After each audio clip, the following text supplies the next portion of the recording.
নমস্কার বন্ধুরা, আমি প্রিয়াঙ্কা চলে আসলাম আরও একটি নতুন দিনে। আমার আরও একটি নতুন ব্লগে তোমাদের অনেক অনেক স্বাগত। আর আশা করি আজকের ব্লগটা তোমাদের ভালো লাগবে। তো চলো, এখন থেকে ব্লগটা শুরু করে দিয়েছি। আর এখন প্রায় ঘড়ি কাটার সময় 7:30। ছেলের জন্য এখানে আমি ছাতুর শরবত করে নিয়েছি, আর আমি খেয়েছি গরম জল আর একটু লেবু রস। তো ওটা দিয়েই জলটা খেয়ে নিয়েছি, আর ছেলের জন্য একটু শরবত বানিয়ে দিলাম। ও শরবত খেয়ে নিয়ে ওখানে কিন্তু ও পড়তে বসেছে, মানে খাটের মানে এই যে পালঙ্কের নিচে, ওখানে নিচটাতে ও পড়তে বসেছে, আর আমি এখানে বিছানাটা গোছাচ্ছি, ওকে একটু পড়াচ্ছিলাম। আর তারপরে এই যে দেখো চলে এসেছি আমার বাকি কাজগুলো সারতে। একটুখানি ওকে পড়াচ্ছিলাম, তারপরে কাজগুলোও সেরে নিচ্ছি। ও কিন্তু এখনও পড়ছে ওই রুমটাতে, বেডরুমে। ওখানের বাকি কাজগুলো সেরে তারপরে আমি এই রুমটাতে চলে এসেছি। আর এখানেই তোমার দাদাভাইয়ের কেউ টিউশন পড়তে এলে এখানে বসে, আর না হলে আমরা এখানে একটু বসি। তো এই রুমটাও একটু গুছিয়ে রাখি প্রত্যেকটা দিন। আর এটা কিন্তু তোমাদের সঙ্গে শেয়ার করা হয় না সেরকম, আজকে একটু শেয়ার করলাম। আর প্রায় অনেকটা দিন হয়ে গেছে এই স্টাডি টেবিলটা কিন্তু ভালো করে এরকম মোছা হয়নি। তো আজকে একটু ভালো করে মুছে নিচ্ছি। আর ছেলে এখানে প্রচুর প্রচুর রং করেছে, মানে এই যে ছবিগুলো দেখতে পাচ্ছ এগুলোতে ভীষণ ও রং করে রেখেছে। তো ওইগুলো এমনি মুছছিলাম, তো ওঠেনি। তারপরে আমি আবার কী করলাম, ওই যে বাসন মাজার সাবান তো একটু দিয়েছি, আর জল একটুকু নিয়ে লাগিয়ে ভালো করে ক্লিন করে নিয়েছি এটা। চলো এটা এখানে রেখে দিই, এখানে থাকে ও।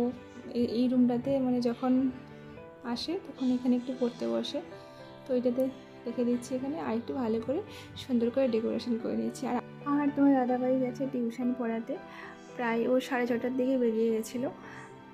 যাই হোক, তারপরে অনেকটা সময় পরে চলে এসেছিলাম। আমার এই যে আলনাটা ভালো করে মুছে নিচ্ছি, কেন কি অনেকদিন তো মোছা হয়নি, তো এটা হালকা করে মুছে নিচ্ছি। এমনিতেই ঝেড়ে রাখি, তার জন্য আজকে একটু মুছে নিলাম। আর জানো তো আজকের মেন কাজ হচ্ছে আমার এই কিচেন রুমের পুরো জিনিসপত্রগুলো আমি পরিষ্কার করব। এগুলো এত মানে তেল তেলে হয়ে গেছে, মানে ওই যে তেলের যে একটা কষ পড়ে যায়, তো ওইটা মানে ভীষণ দেখতে বাজে লাগছে। আর মানে এমনিতেই আমি মুছেছি, তো ওগুলো ওঠেনি, আরও বেশি হয়ে গেছে। যাই হোক, ওইটা কিন্তু ওখানে আমি সার্ফের জলে ডুবে রেখে দিয়ে চলে এসেছিলাম।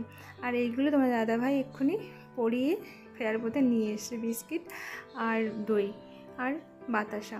আর এই যে দেখো ওই নারকেলি সবেদা, তো এটা কিন্তু মানে পেকে গেছে। এগুলো ছোটোবেলায় প্রচুর খেতাম, এখন তো অনেক দিন পাওয়াই যায় না। আর এখন তারপর এখানে মানে খাবার রাখতে এসে দেখি এটা ভীষণ ময়লা পড়েছে, তো ওইগুলো ভালো করে মুছে নিচ্ছি।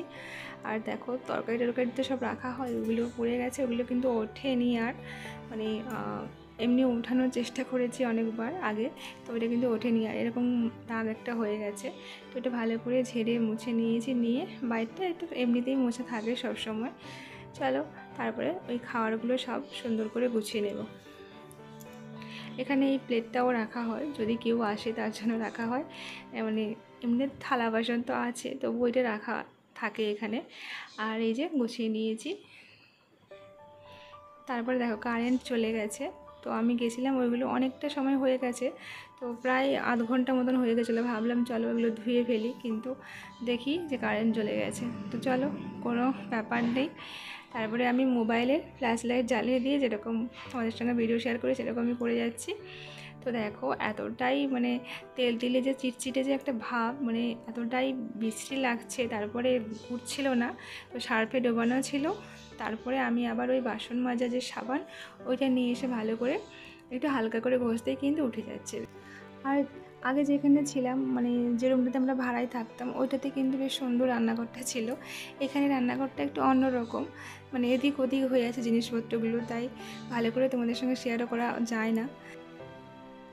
তো যাই হোক, তোমাদের সঙ্গে এমনিতে প্রত্যেকটা দিন একটু একটু করে হলেও তোমাদের সঙ্গে শেয়ার করি আমার রান্নার রুমটা। তো এদিকে দেখো কথা বলতে বলতে তো আমি ভালো করে মুছে নিচ্ছি এগুলো, মানে ঘষে ঘষে তুলে নিচ্ছি। আর ওদিকে কিন্তু আরও অনেক কিছু, মানে ওই আচারের কৌটো, তারপরে আরও অনেক কৌটো ছিল। তো ওইগুলো সবগুলো আমি ওই সার্ফের জলে সব ডুবিয়ে রেখেছি। ওইগুলো সবগুলো মানে ঘষে ঘষে সব পরিষ্কার করব। আজকে ভালো করে গুছিয়ে নেবো। এই যে দেখো, এগুলো কিন্তু ধোয়া হয়ে গেছে, ধুয়ে টুয়ে ওখানে বালতিতে আবার রেখে এসেছি, দিয়ে এইটা ভালো করে ধুয়ে নিচ্ছি এখন। এটাও আমার মানে হয়ে গেছে মাজা ঘষা যাই বলতে পারো, পরিষ্কার পরিচ্ছন্ন হয়ে গেছে। চলো, কারেন্ট কিন্তু এখনও আসেনি, আর আমি এখানে ভালো করে সুন্দর করে ধুয়ে নিয়ে এগুলো হাওয়াতে শুকোতে দেবো। আর হ্যাঁ, কথা বলতে বলতে তো ভুলেই গেলাম, আর এতক্ষণ ধরে আমার যে সকল মিষ্টি বন্ধুরা আমার ভিডিওটি কন্টিনিউ করছিলে, তোমাদেরকে অনেক অনেক ভালোবাসা। আর আমার পরিবারের নতুন বন্ধুদেরকে জানাচ্ছি অনেক অনেক ওয়েলকাম, অনেক ভালোবাসা। তো আমার ভিডিওটা যদি কোথাও তোমাদের ভালো লেগে থাকে তাহলে একটা মিষ্টি কমেন্ট করে জানিও। আর যদি চাও আমার এই ছোট্ট পরিবারের মিষ্টি বন্ধু হয়ে থেকে যেতে পারো। তো চলো, দেখো এগুলো সব হাওয়াতে দিয়ে দিচ্ছি, সব জল ঝরে গেলে আবার গুছিয়ে নেব সব। তো ফ্রেন্ডস, ফিরে এলাম আরও অনেকটা সময় পেরিয়ে যাওয়ার পরে। সব কিছু শুকিয়ে নিয়ে দেখো, রান্নাবান্না তো ওদিকে হয়ে গেছে, তবে রান্নাবান্না আজকে তোমাদের সঙ্গে শেয়ার করা হয়নি, এইগুলোই নিয়েই তোমাদের সঙ্গে শেয়ার করছি। তো দেখো, ভালো করে আমার কয়েকটা যে কাপ ছিল, তো ওইগুলো ভালো করে সুন্দর করে গুছিয়ে নিয়েছি। আর এই বাটিগুলো ছিল, তো বাটিগুলোও এখানে সাজিয়ে নিচ্ছি, কিন্তু রাখার মতন সেরকম জায়গা হচ্ছিল না। তো যেরকমই জায়গা হয়েছে সেরকম করে আমি সব সুন্দর করে গুছিয়ে নিয়েছি। চলো, আর এই কৌটোগুলো যে আচার ছিল ওগুলো তো ধুয়ে নিয়েছি, কিন্তু তেলে ভাবটা কিন্তু এখনও ওঠেনি। তো চলো, এগুলো তো ভালো করে গুছিয়ে নিয়েছি। আর এই ছোলার কৌটো আর মটর, ওইগুলো যে যা কিছু ছিল, ওইগুলো যতটা জায়গা ছিল সব কিছু সুন্দর করে পরিপাটি করে গুছিয়ে রেখে দিয়েছি।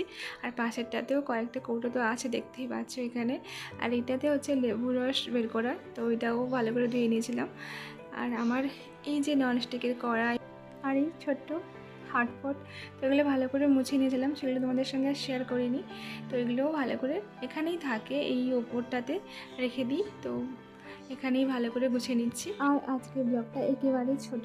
তো চলো, আজকে মেনুগুলো তোমাদের সঙ্গে শেয়ার করি। আর কী মেনু বলতে, আজকে ডাল রান্না করেছি আর আলু সেদ্ধ আর 2 রকমের শাকের তরকারি, ওটাই। তো আজকের ব্লগটা এখানেই রাখছি। সবাই খুব খুব ভালো থেকো, সুস্থ থেকো। দেখা হচ্ছে আবার নতুন আরও একটি ব্লগে।